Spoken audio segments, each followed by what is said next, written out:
horse drifted alarmingly in the betting was, Fencer in the morning continued to drift. It was late on the exchanges to lose. It was something you'd see in a Dick Francis novel, Charles Buttons. The ground is soft. It's heavy. It's soft on times. It's heavy. Okay. And a massive warm welcome to the Bar Stewards Inquiry Sunday sermon. We're all absolutely itching to get going with this because we've got plenty to talk about, and joining me are my usual partners in crime. John Lang, good evening, sir. Good evening, Lee. And also, good evening to Lorne Malvo off Twitter. Very entertaining account if you're not following him. Chris, good evening. Good evening. Thrilled to be here. Absolutely. And we're discussing, obviously, the climax of the Grand National meeting. We've got plenty on this show to talk about, from JP McManus, Ted Walsh, Clerkwatch, Ben Keith, you name it. And as well, Jimmy Lindley to finish, where I've also got a nice one for you to follow. Really out the box, this one. So, right, without further ado, we'll look back at the Grand National meeting, which, to be fair, had plenty of incident. My piss was boiled several times this week, as John's was, and probably Chris's as well. That's what it's all about, this beautiful game. We go to the Thursday then, and we'll go through some of the races. Miller's Bank winning the Novice Chase, the Manifesto. Any view on that, John, Chris? Yeah, back the fucking thing at Cheltenham when it ran like shit. Yeah, that's like me. I mean, Tree Trunk, the Tizard snout. He always says, Keys, he says, you should back your horses next time out because they don't do the business whenever you tip them. He's probably got a point. But yeah, Miller's Bank jumped really well. Obviously very impressive. Earn River never went a yard in that race, which was rather disconcerting. Pete Doherty just ran. Pete Doherty's one of them horses that either looks a world beater or looks dreadful. Very weak in the market he was as well. It's sort of, it's bizarre, isn't it, with some of Nichols's, although they're not, in quotes, a punting stable, that the market is a pretty reasonable guide, certainly on the ones that are going to underperform. And that was desperately weak, I thought. Yeah, I mean, we shouldn't knock. I mean, apart from the birds there, I mean, you shouldn't knock it in Tree, really. Had 4 grade ones they kicked off with on Thursday, and the next grade one was Night Salute, and this is what boiled my piss. Night Salute beating Pied Pipe, not necessarily the result, because I didn't really have a vested interest in the race, but when the klaxon went on the stewards after they'd dead eaten, I analysed the footage and thought, you've got to be an absolute fucking idiot to mess around with the result here. Sure enough, as British racing sort of continually shoots itself in the foot over the years, they changed the result to Night Salute winning the race and Pied Piper second. But before I give my piece on it, I'd like to hear John's take and Chris's take on the stewarding of this race, just to get some divergence. You might have different opinions. John, what were your thoughts? Well, unless they're going to start novice hurdles and 2-mile races from starting stalls, I don't see where they're coming from at all, really, because, I mean, they don't start them off level. It's trying to make it too exact a sign. I mean, what if that collision that happened at the first hurdle, they start saying, we're going to take that into account? Yeah. Absolute load of bollocks. I mean, they've been itching to stick one up Fatty since he had that photograph done, and I think that's been part of it. Yeah, I don't know. I think that you're probably right. They had the opportunity, and I think they took it with both hands. People say you're crazy to even suggest that, but to me, it looked just flabbergasted. Chris, what were your thoughts? Yeah, I mean, pretty much the same. I mean, I think the jockey's evidence obviously suggested or strongly suggested that the outcome wasn't affected. But I suppose if I had a horse, and I wouldn't book Paddy Brennan, because that's the second time I've seen him saying, "Oh no, I'm a sportsman, etc." It didn't affect the result. I'd want him to be going saying, "Yeah, I'd have won 10 lengths were it not for that." So yeah, people applauding his sportsmanship, but if I was an owner, I'd be gutted him coming on there saying that things fair. I'd want George Carman in there, frankly. But look, it was an odd decision. I suppose the stewards were perhaps trying to emphasise the fact that they're very, very objective in their view by effectively, disregarding the jockey's evidence. But you've got to ask yourself, then, if that's the case, then why bother hearing from them anyway? there's an argument either way. I mean, I don't know what jockeys typically say in stewards' rooms, but the few I've seen, they seem at pains to say that the result's not been affected. And I suppose, it all talks to the camaraderie of the weighing room, doesn't it? I'd be gutted if I Paddy Brennan up on money of mine, that's for sure. Yeah, from an owner's perspective, yes, but like you've highlighted, and if this was, say, a court of law and it was an assault charge, and Paddy Brennan says, no, there's nothing to see here, move along. The prosecution case all of a sudden starts to fall down. They more or less have to chuck it out. And that's what made it more bizarre. Yeah. So Paddy Brennan said that, saying, no, I was taking a pull into the last because I didn't want it at the front too soon. And whether that's jockey camaraderie, like you say, or I think it is. I mean, I that's the sense I get. Is they've got to ride against these people, and if the interference is marginal, then I think they're going to sort of go down the line of saying, well, it was 6 or 1, half a dozen the other. Clearly, if it's sort of overt interference, they're going to say, yeah, I would have won were it not for that. But yeah, if I was an owner, I'd kind of wanted to put up a better case for me, frankly.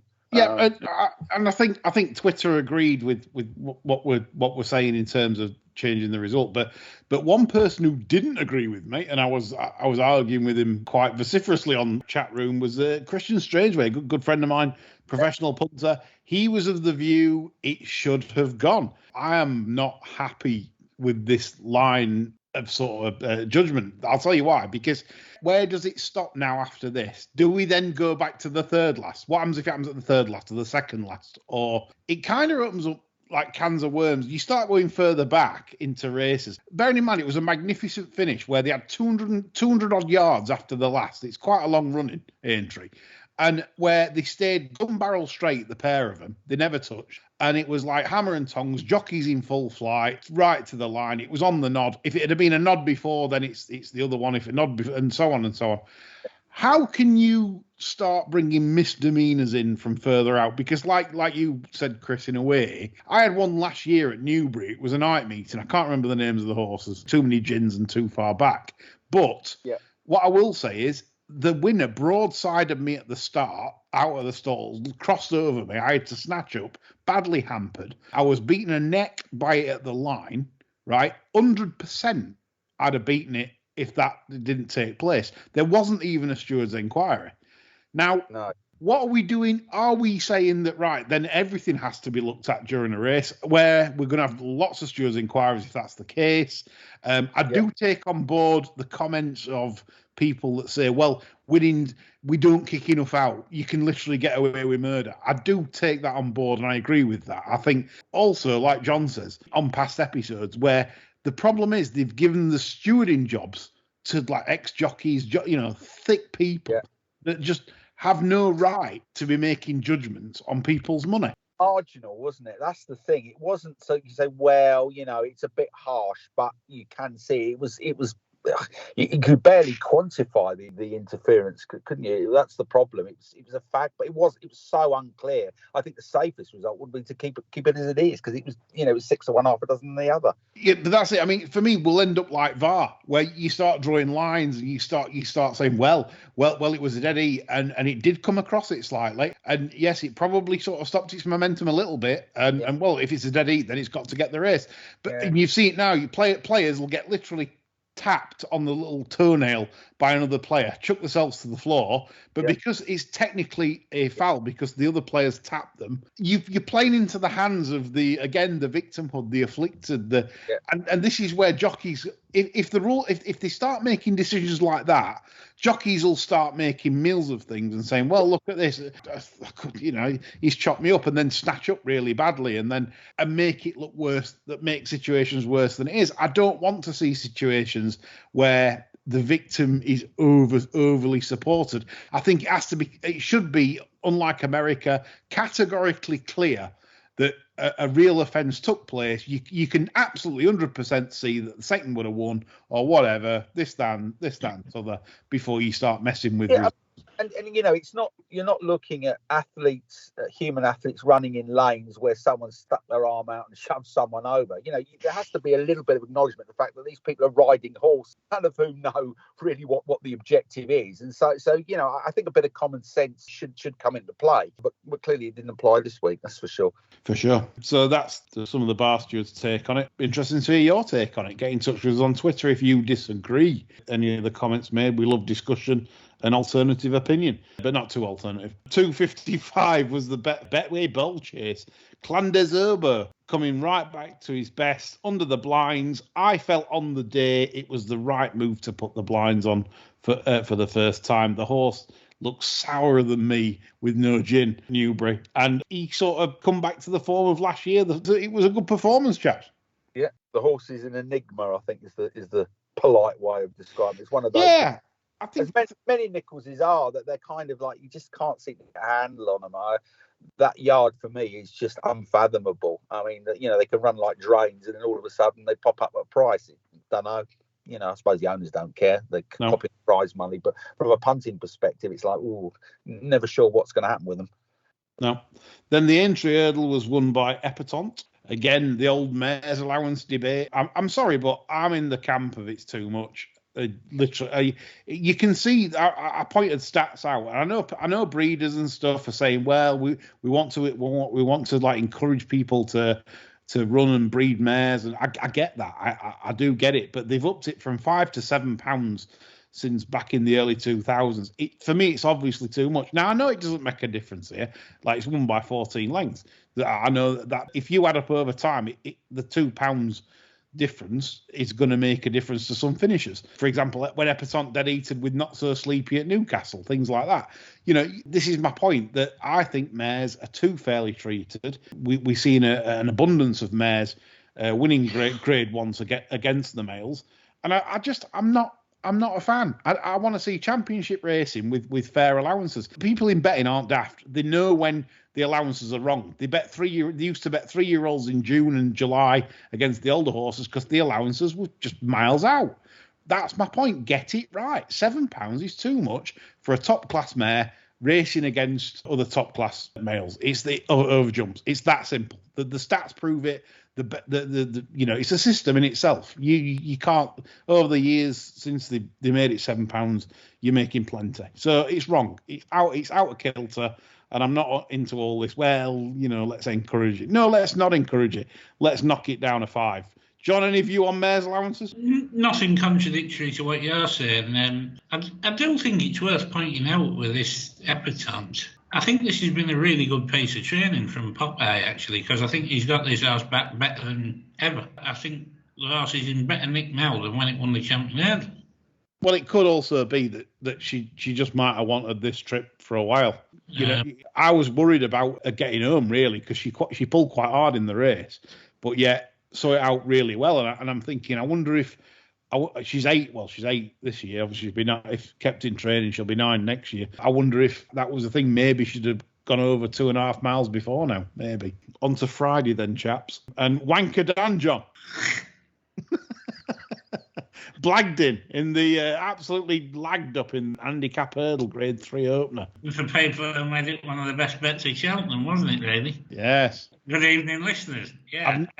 I've never seen so many slips posted on Twitter and after timing saying, if you haven't backed Langerdan, you shouldn't be in the game. Langerdan was the obvious banker of the week. There's a system here, Lee. And the system is, follow the shit out of whatever I fancy long term for the Coral Cup that doesn't turn up. Yeah. Because usually they turn out to be extremely good horses. There's a payday in them somewhere. Not for me, obviously. Spotted that one, would he? That system in his old book, fine form. Honestly. Yeah. Trick there. Good old Clive got me into the game, really.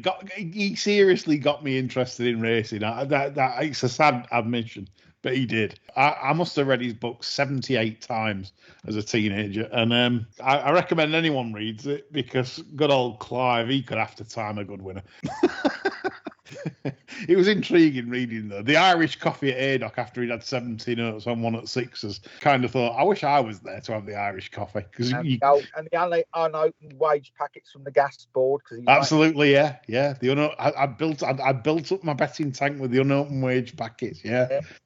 I know. He sold the dream. Yes, I recommend bookmakers should read Clive Holt's book and start selling the dream again instead of selling an absolute shit show in trying to get bets on. Lots of people moaning today they can only have 83 pence on the Grand National, and that sums the game up, I'm afraid, at the moment online. John Bon ended up sending Popeye into a gin frenzy after it out-battled Mullins' beast, El Fabiolo. John Bon was the start of many doubles that day with Fakir Dudaris, John. Wasn't he just? I thought he showed a lot of bottle, actually, that I wasn't entirely sure he possessed.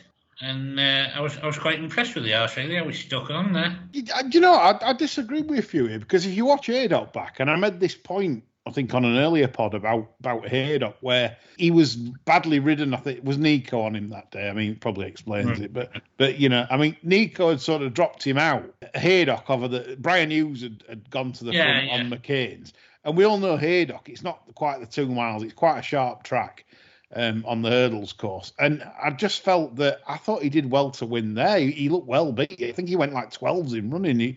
He looked in trouble at Haydock because I think of the ride or the tactics given, by Popeye. So I do think John Bon impressed me that day. So I wasn't as surprised as some. A few said to me, I was surprised how much John Bon found. So you went on your own, John. But I think I had a little bit of a nagging doubt in my mind from Cheltenham, because I did think at the time he might have curled up a bit when Constitution Hill pissed clear of him. Yeah. But clearly not.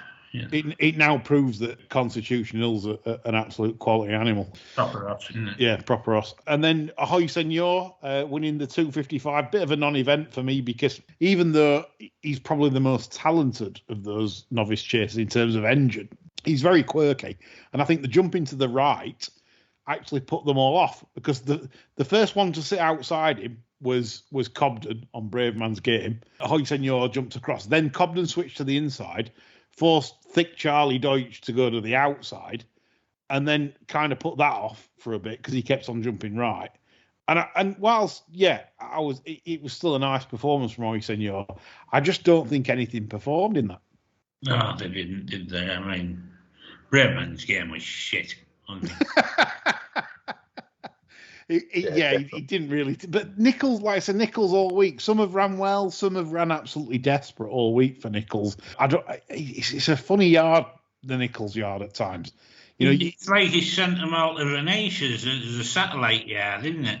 Hey, did you know? I read an article this week, John, and I don't know if you've read it. I think Venetia's really trying, because she got asked about a dress sense, and a coats and a dress in racing, and she said, I am unmarried, so I'm still trying, she said. Oh, well. There you go. There's no Penella. She's trying. So Venetia is trying. There we go. She's off.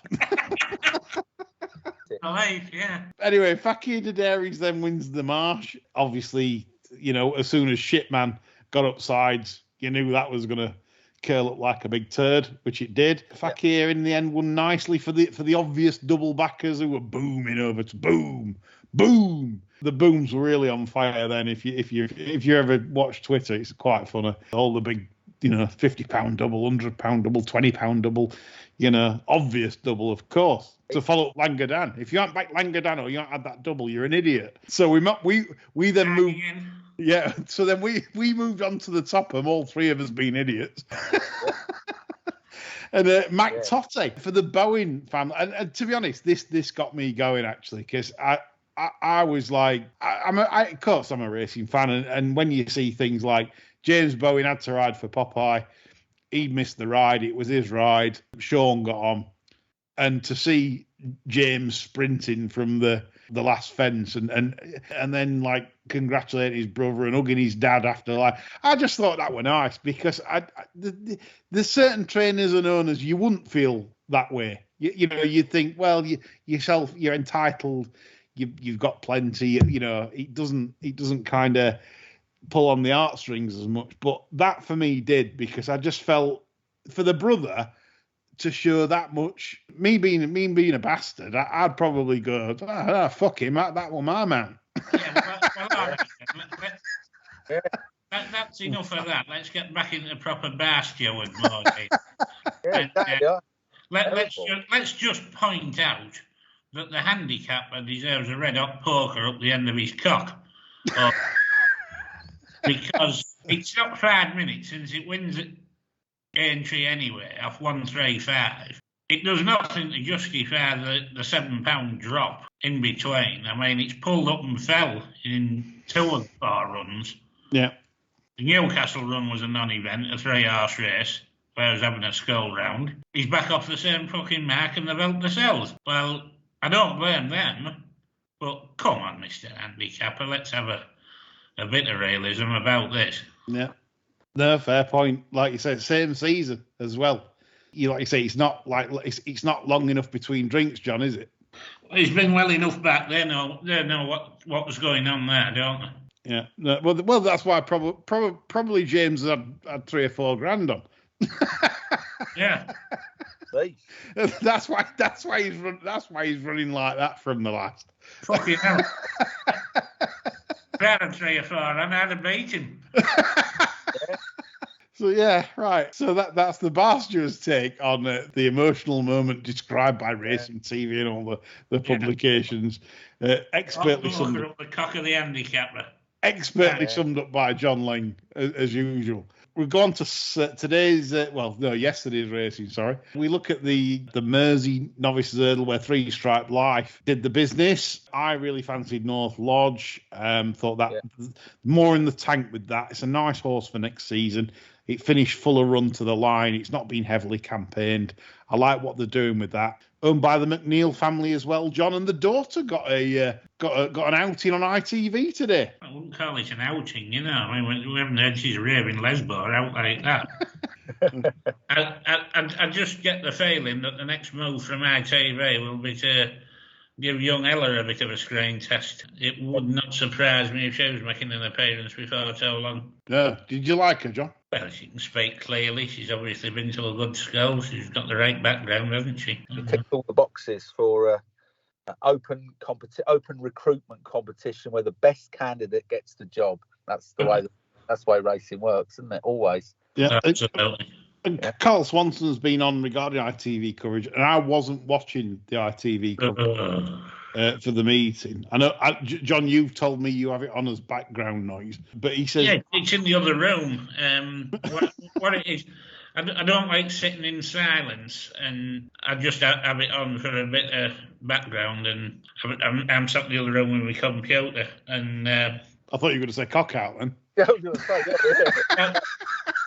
Well, let's be fair. If Megan Nichols is interviewing Element, I'm not going to be in the fucking dining room when that's on in the living room, am I? Yeah. Think about it. Bukaki Festival, isn't it? Jesus, you're telling me like a plasterer's radio, honestly. So Mr. Swanson's been on and said it's shambolic coverage from Gleeson to Chapman. It's a lack of coverage for the horses. They go on about fashion sense and all sorts of rubbish. Can any of you two clarify? Because obviously I'm a racing TV Nevison man. Well, I don't know what the blow fuck's going on with Gleeson. I mean, he used to be fairly adequate summarising results and betting on RTA. And he's on there. It's like he's having half a stone of Charlie before he goes on. Yeah, it's a very bizarre style. You know, I mean, he's so pumped up. I mean, it's beyond belief. Yeah, and he's right in among it with these piss artists and what have you in the ring. I mean, what the hell that kind of coverage is bringing to the sport, I don't know. We hardly had time to enjoy Gleeson's contribution in between the fucking Snow Leopard show. With Death Ellis and the entire clan. I mean, they did well to raise a smile, to be honest, because Sunak getting found out with this tax riddle and that, they must have all been getting a bit skittery, all the Fox Pit Plunkett clan and whatever you, all the rest of it, because if it all gets closed down, you know, the members will be revolted, I dare say. Well, it's nice to see working class people enjoying a sport of kings, I thought. Well, that's it. It was like the story about the little people, wasn't it? You know, but in this case, the little people owned about 2,000 rolling acres. Yeah, exactly. Yeah, plebs. Yeah, exactly right. I mean, at least with the flat doesn't do anything other than sort of support the narrative that it's a sport for plutocrats and billionaires. But what I've just kind of sort of idea that, oh, well, you know, it's a kind of a sport for everyone. Well, no, the little people in national hunt racing are still fabulously wealthy scions of industry, you know, and landed gentry. You know, the fact is, Granny's only got 16 combined harvesters, hasn't she? Yeah. That's just to do her hair, I think. Well, when they started up with the national anthem, before they were going to the start, I thought it was Granny doing the soprano bit. Yeah, it was, that was it's cringeworthy, isn't it? It's just the whole thing is cringeworthy. It's just, it just sets your teeth on edge, doesn't it? Well, I ended up backing Snow Leopardess to win a monkey just as consolation, just in case. Because I thought I literally can't take this if this wins.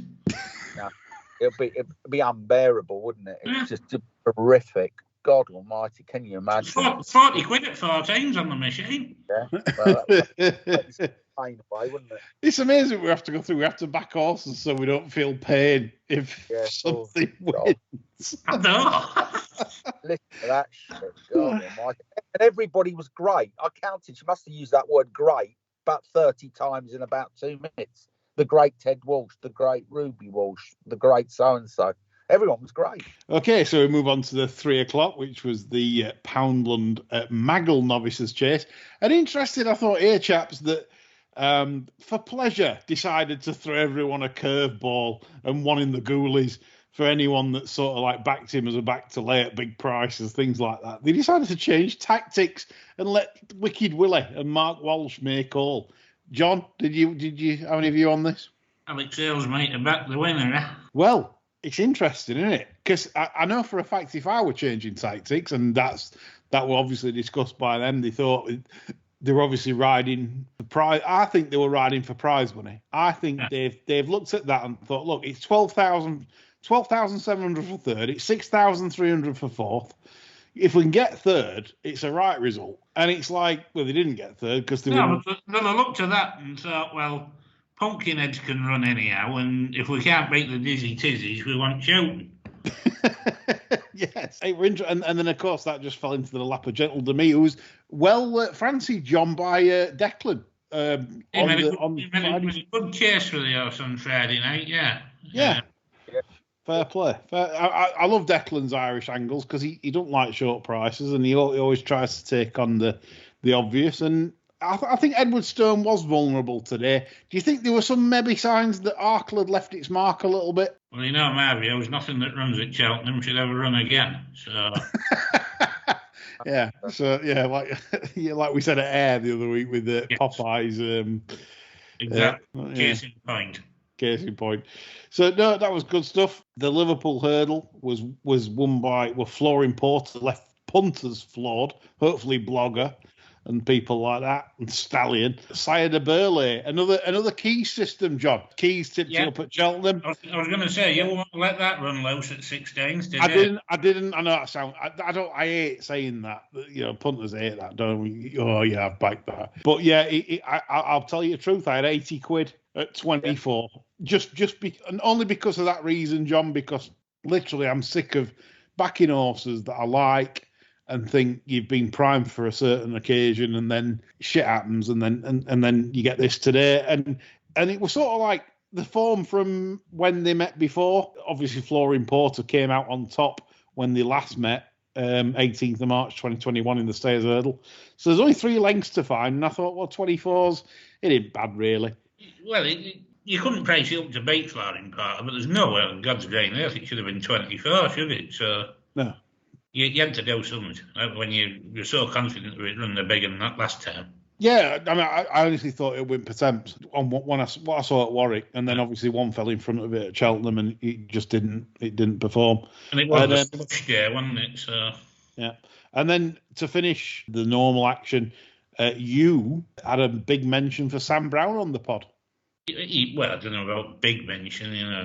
I think our contribution there was about 15 seconds. Where I did point out that the horse didn't like the slop at Haddock and would probably be freshened up for today and might go well.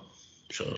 Yeah, well, it was a double-edged sword for me because if I'd have come on the pod, I'd have tipped up 2 winners, but then I'd have made myself look an arse because I'd have definitely pulled you down on that one. I'd have said, no, it wants the slop, John. It's a slop beast. How wrong could I be for Tony Blowjob?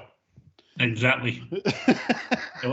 And if he's not getting one tonight, he's doing the job wrong. Okay, so on to the Grand National itself, and a few talking points here before we get on to the race. JP playing the system. I think Tony Calvin's gonna be mentioning it on his podcast. I think on Monday when he does it, he was upset at JP McManus taking out certain horses in the National. In fact, one of them he ran in the bloody Topham. Instead, it was Phoenix Way was due to run in the Grand National. He took it out of that and ran it in the Topham, and then got schoolboy hours in the National. What do we make of this, chaps? JP playing the system, shock. Yeah.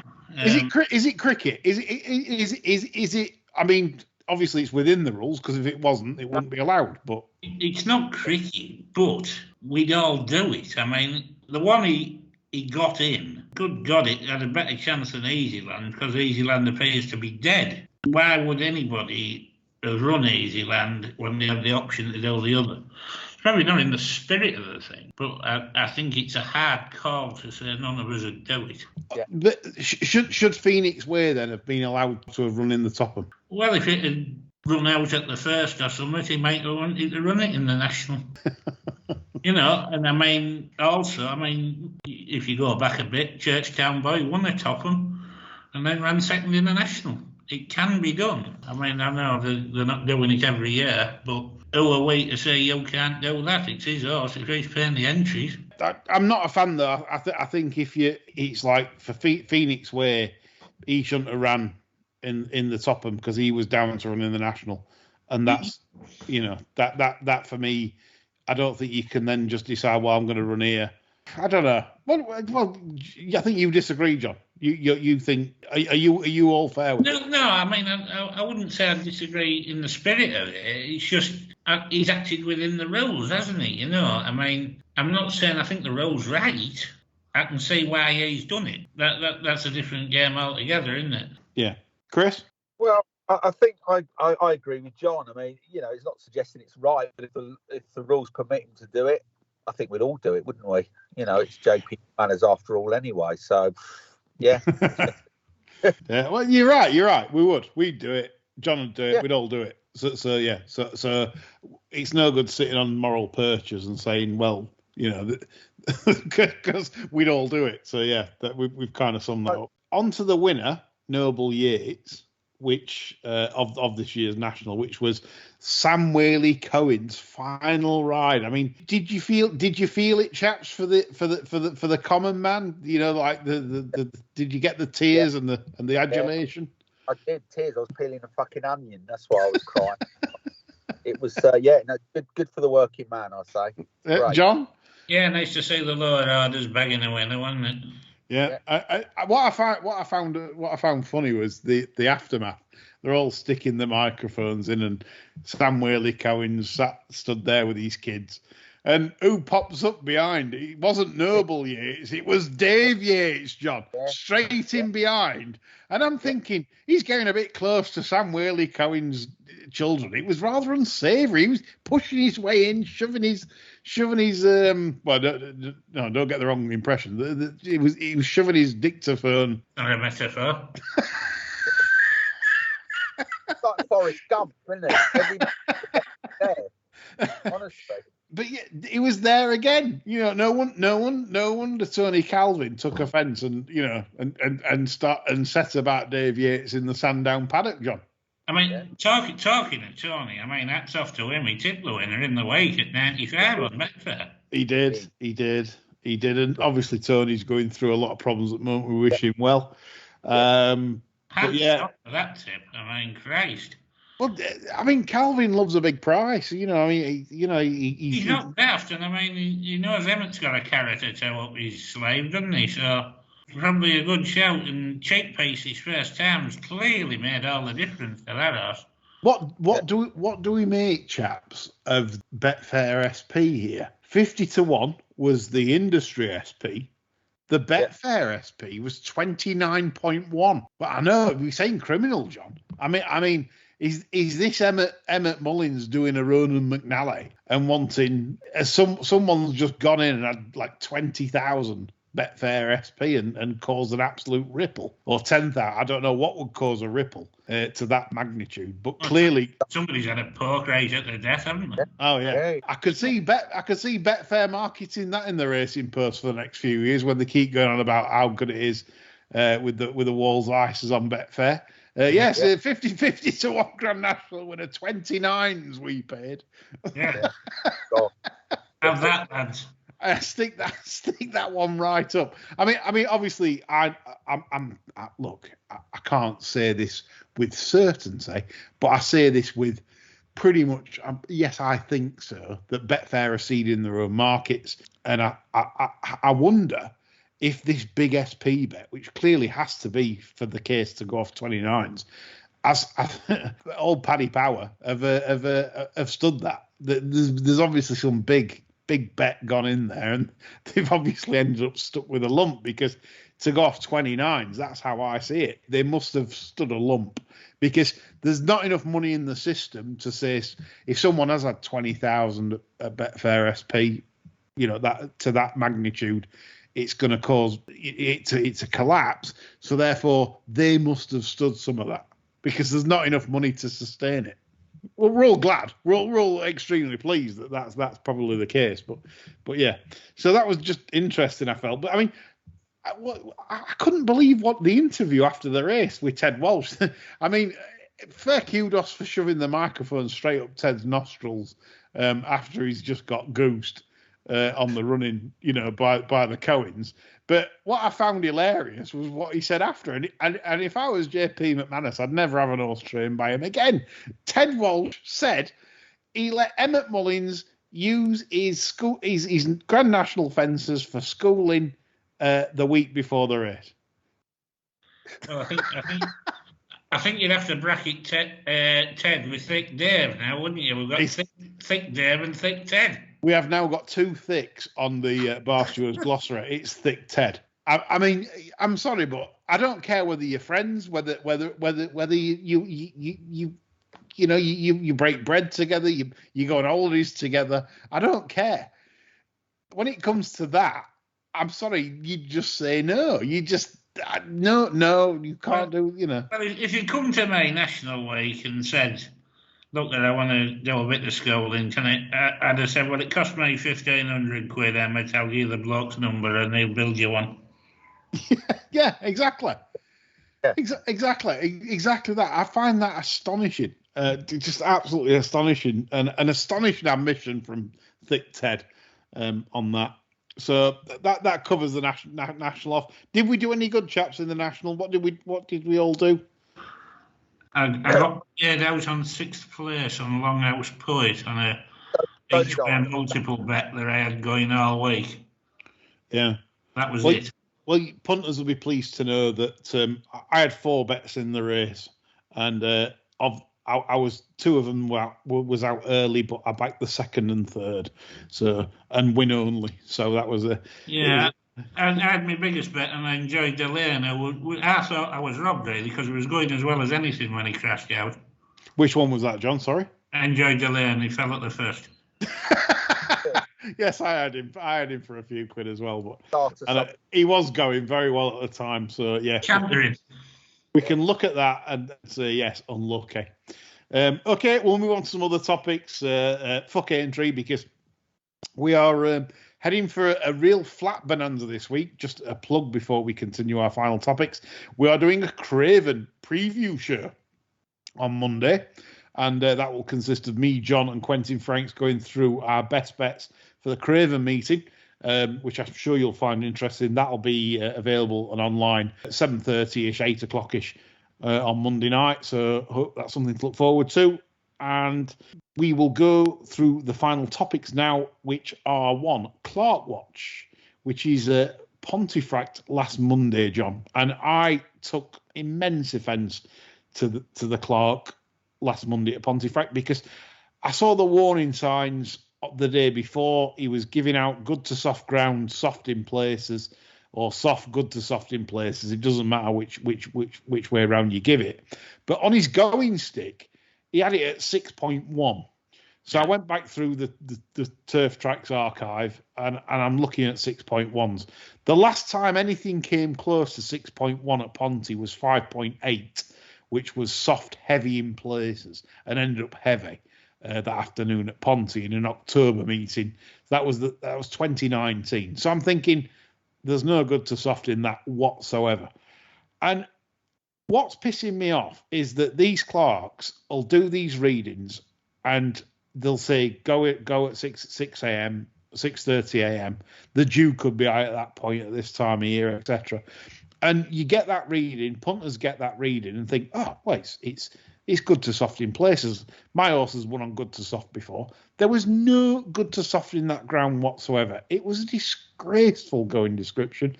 And John, I know you've plenty to say on Clark's, and I think I'm sick of racing channels blowing smoke, John. What do you say? It's beyond belief, isn't it? I mean, Millington was on Twitter this week saying the armchair clerks. Well, half the time, people like us sat in our armchairs can take a look at a going stick rating 2 days in advance of a meeting and predict a lot closer to what the actual going will be than what the clerk advises on the day of the race meeting. Yeah. You know, and that's the annoying thing. But there's no censure of any clerks who provide misleading going reports or forecasts. Shit goes in the form book unless you keep your own records. It's absolutely disgusting, and it's a basic rule of governance that the BHA neglect completely, and it throws a huge shadow over the gross profits deal with the bookmakers as well, that the fact that the BHA aren't prepared to do anything about it and nobody's prepared to discuss it. The trade paper should be all over this shambles. They're not, because they're enthralled to the big bookmaker advertising, and it's disgusting. Yeah. I mean, spot on. And what I'm going to add to that, why is there not a going stick reading, say 30 minutes or an hour before the first race? Well, why is a going stick such a specialised implement? You could get a member of the ground staff to go around. If you're too busy having lunch with the sponsors, yeah, you can send the most junior kid on the ground staff to go out and take the readings. Yeah. Unless you've employed an absolute chimp. Because the thing is, and we've seen it before, how many times do we have, and including big race meetings, we're not talking just Pontefract Monday meetings, we're talking Cheltenham Festival meetings. It happened recently at Cheltenham Festival. They had to make going changes after the first race when everyone knew it was going to be softer than what was advertised. If we advance till Monday night, we'll have this watering Farrago at the Craven. You watch. but it's just, to me, common sense that a clerk on race days should take a reading at, say, when he gets up and he walks the course with a dog at 6:30 a.m., whatever, 7 a.m., unless you're Sandown's clerk and you want to appear on the morning line at 9:30 and you delay the going report till then, when everyone's betting at 9 o'clock. I mean, that works, doesn't it? I think, and then you take your second reading literally half an hour before the first race or an hour before the first race, give the up-to-date rather than after the first, when you've backed the good ground horse in the first race, but no, it's soft. But we could have told you that 30 minutes before the first, but we didn't. This is the thing, and this is what annoys me. It's simple stuff, and like you said, John, these clerks are paid good wages. It's not really difficult to do, or what the job is really. It's quite simple. Just provide an accurate going description. I remember Robert Bellamy saying once off the record, he said he liked to give close to good ground as often as possible, so there'd be less non-runners, more owners would turn up, they'd buy more champagne, they'd eat in the restaurant, blah de blah. Do you get it? Do you get where we're coming from? Nothing short of criminal. Yeah, it's exactly that. Yeah. Robert Bellamy actually said that off the record, and he can sue me. He said that, right? He said, if I give out the ground as soft when I know it's soft, then I know for a fact I'm going to have 30 or 40 non-runners, blah, blah, blah. So they give it out good to soft because they know, well, yeah, we'll get away with that. You know, and it's not good to soft, it's soft, but that it sells more champagne, sells more. Yeah. It's all you know. This is where we're at. It's absolutely, like I said, criminal, and it's terrible for punters. So again, we'll be on the case throughout this flat season with the Clerkwatch and mentioning courses that do a disservice to punters. We'll be calling them out. Yes. So Pontefract course of Clark is now on the list. He's naughty. He's got that badly wrong. And he needs to be pulled up. Before we get on to Jimmy Lindley, just mentioned for Ben Keith, Star Sports bookie. He got into a spat this week on Twitter with the Vac Pouch Company man, Adam, GG Bets on Twitter. And they had a big spat between them regarding Ben lane bets, etc., etc. And what it all boiled down to was basically Adam as a punter was having bets, normal bets, blah blah blah, and then when his horse wanted to win, land a gamble, Adam was wanting 20 times the normal stake according to Ben Keith, and that came with expletives from Adam. What's you two chaps' view on bookmakers on this? I'm siding with Ben here a little bit. What are we saying? Well, I think I can actually see it from both sides. You're right. I mean, Star Sports and indeed any bookmaker has no moral obligation to lay anyone anything. I mean, clearly punters quite rightly go up in arms about heavily restricted accounts, but Ben Keith's in business to make money for Ben Keith. But what having looked at that exchange of views, it seemingly Adam was saying that obviously when they signed him up, I think he was sort of promised, we'll lay you to lose up to 250 grand. And of course, when he's gone in with his chunky bet and they've said, no, we're not having that, he's pointed to the fact that he was seemingly promised that kind of level. And what's probably happened is, there's probably been a bit of a creative use of the truth. They probably said that to him to get his business. So they've got him signed up. But what they perhaps should have said is, we'll lay you to lose, I think you said it was 20 grand for owners at 11 o'clock. And anything above that is subject to our discretion. But I think what your man Adam has sort of taken that as read and then, has turned around and reared up and said, well, you promised me £250,000 and now you're restricting me to X, Y, Z. So I can kind of see it from both angles. But the reality is, people like Star Sports and everyone else is in it to make money. And, if he comes up with a bet that's sort of 20 times the normal stake, then you're going to, have a careful on it, aren't you, at the very least? It's, you can see it from both points of view, I think. Yeah. John? Yeah, I agree with what Chris says there, to be honest.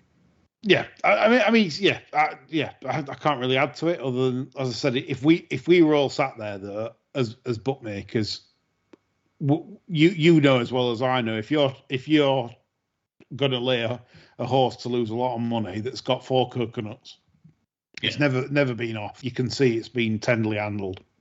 Yeah, we're naturally going to go, well, do we really want to lay a bet on this? Well, it's like anything. I mean, Ben Keith, I don't sort of know the guy's MO, but what I've read and what he seems to say is that he's very much about, certainly his bigger clients, about playing the punter rather than anything else. And if your betting pattern is of a certain type, I mean, listen, if you're going in and having sort of 20 grand bets all the time in various different events, then you've got a handle on the person. But as you say, if he's coming in with monkey bets here and there and all of a sudden wants 20 grand on one, forget horse racing. Say someone wanted 100 grand on trap 2, in a graded race at Harlow on a Tuesday night or whatever. You think, hang on a minute, that's just not someone who fancies that dog. That's somebody who's pretty sure of the outcome. So, they've got to duck and dive a little bit because, people aren't fools and, bookmakers aren't idiots and they're there to make money. So, I can see it from both perspectives. I mean, Adam is obviously very frustrated because obviously they, set whatever horse up to try and land a punt, and he's been knocked back quite considerably, and that's obviously left a sour taste in his mouth because he's probably spent a lot of money in training fees, etc., etc. Yeah, no, it's fair points, both of you. Just to add to Ben Keith's week as well, I noticed a horse of his. He paid £8,500 for a horse out of Tim Fitzgerald's yard called Locked and Loaded. A very shrewd purchase, if I may say so. And not just after the event. I thought that looked cheap for what the horse was doing at the time. But shrewdly from Ben, he's took that to France, and in 1 year since obviously buying the horse, it's won €50,000 in prize money in France, 2 wins, a few places. And I added up the sort of like respective sort of races in the UK. I think Ben would have been lucky to get 15,000 in prize money. And I think this is the massive worry. So you've got a British bookmaker that has got a Star Sports bloodstock operation. And he said, right, well, I'm just running this in France. Now, yeah. I do think this is one of the under-talked topics of racing for some reason. It's a bit like we're all waiting for the shit to hit the fan on this. And I think this highlights it, that he's won probably 3 times in France what he'd win here for a cheap purchase. He's probably had a bit of fun with the horse. He'd have had fun with the horse here, but obviously be a lot more expensive. John, what's your take going forwards? Because this sort of bodes really badly, doesn't it? As soon as more runners start waking up to this, and obviously my friend Christian Strangeway, he's got horses trained in France at the moment. I mean, is this going to be a continuing trend? It's the way forward, isn't it? Really, I mean, you can't blame anybody for pissing off. That's the thing. I mean, prize money it's absolutely dire. But, it's top-to-tail reform we need. It's not just tweaking. And that's all they're looking at the minute, isn't it? I mean, the racing league's not going to save the game here, is it?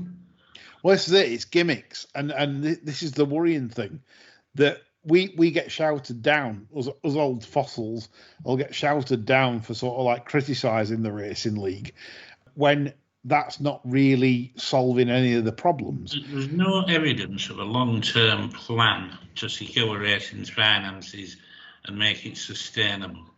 Now, they've been shown time and time again with the Shergar Cup that racing and revenue will never be generated by team games. It's not a team game, won't ever be, it doesn't work. But you'll get the 6 or 7 media whores who want to be team managers banging the drum for it. Pretty reprehensible, really, that they do that. Because if they weren't getting paid for it, I don't think any of them would be on side with it. No, spot on, John. Yep, absolutely spot on. Right, suitable way to finish the topic. So we go on to Jimmy Lindley, which is our flagship horses to follow. John, have you spotted anything this week? I haven't, to be honest. I'm expecting to see an awful lot more once we get into next week with the Craven, and then the week after the Newbury Spring meeting. Yeah, good stuff. I've got one for you though, and this is an. I've looked at a few this week, and there'd have been 1 or 2 I could have mentioned, but it's a bit obvious, and I think punters wouldn't be rewarded with a nice SP with what I could have gave on this show.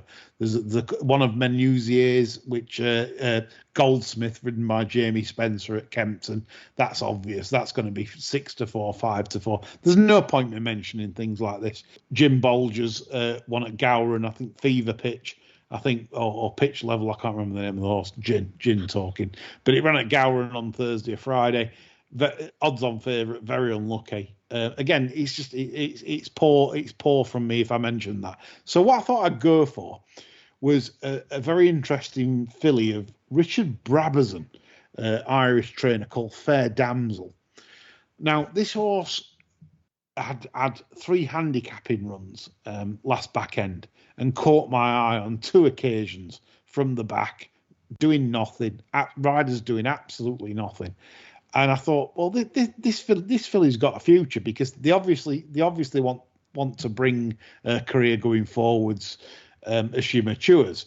And she had a reappearance at Leopardstown this week, and she finished 11th of 17, beating 13.5 lengths. Now, the thing for me here was she didn't like being crowded in the pack. I think she was like kind of intimidated. She sort of dropped herself back, and she was ready to stay on really powerfully in the straight. And Gary Carroll kind of just reined her back and just said, "Well, we don't want to." I think they're having a feel. They're having a feel for how good she was, and I think there's a lot there. What's interesting is that Richard Brabazon trained the mother. And the mother was a 1.5 mile filly. And he brought her on the same way as he's brought this filly on, steadily, quietly. She started off in handicaps off 64. She ended up off 85, the mother. She won off 85, eventually over 1.5 miles. She won several races. She was a good mare, real good mare, a good trying mare. And I think off 58, I think they've got a real lot to look forward to with this filly. Fair Damsel, she's called. So that's Fair Damsel for your trackers. Trained by Richard Brabazon. Very impressed with her. I think she will win a lot of races going forward off this mark. I think she'll be a lot better. I think she'll be 70s, 75, 1.5 miles plus. That kind of trip. But watch out for her, because Richard Brabazon's very shrewd. Like I say, he trained the mother. And interesting going forward. So hopefully that will line your pockets with silver. Another one for the trackers. Right, going forwards, like I said, we've got the Craven preview. We've got the gambling review part 2 coming on Wednesday. So plenty to look forward to on Bar Stewards. Our usual show again on Friday next week. So again, a lot to look forward to. That's all from me, John and Chris. We hope you've enjoyed the sermon. Bye for now.